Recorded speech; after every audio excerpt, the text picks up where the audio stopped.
نکاح کے اندر صرف تحریری ایجاب اور قبول شریعت نے معتبر تسلیم نہیں کیا ہے۔ چنانچہ اگر لڑکا اور لڑکی نے گواہوں کے سامنے صرف تحریری ایجاب و قبول کیا، زبان سے کچھ نہیں کہا، تو اس صورت میں لڑکا اور لڑکی کا یہ نکاح منعقد نہیں ہوگا۔ اس لیے اس کا خاص خیال رکھیں۔ صرف لکھ کر کے دے دیا تحریر میں کاغذ پر، اس سے نکاح منعقد نہیں ہوتا ہے۔ چنانچہ شامیہ کے اندر لکھتے فلو کتبا زوجتک فکتبت قبلت لم ينعقد، یہ اس طریقے کے الفاظ جو ہے نقل کیا گیا ہے، لہذا صرف لکھنے سے نکاح منعقد نہیں ہوگا۔ شامیہ کی چوتھی جلد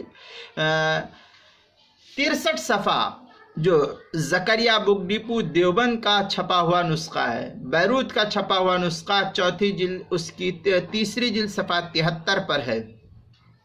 فتاوی ہندیہ کی پہلی جلد 269 صفحے پر جو زکریا بک ڈپو دیوبند کا ہندی نسخہ چھپا ہوا، اس کے اندر فتح القدیر جو مکتبہ اشرفی بک ڈپو دیوبند کا چھپا ہوا نسخہ، اس کی تیسری جلد 182 صفحے پر اس کو نقل کیا ہے۔ کتاب المسائل کی چوتھی جلد صفحہ 89 پر بھی اس کو نقل کیا ہے۔ ان کتب کی طرف اس سلسلے میں مراجعت کی جا سکتی ہے۔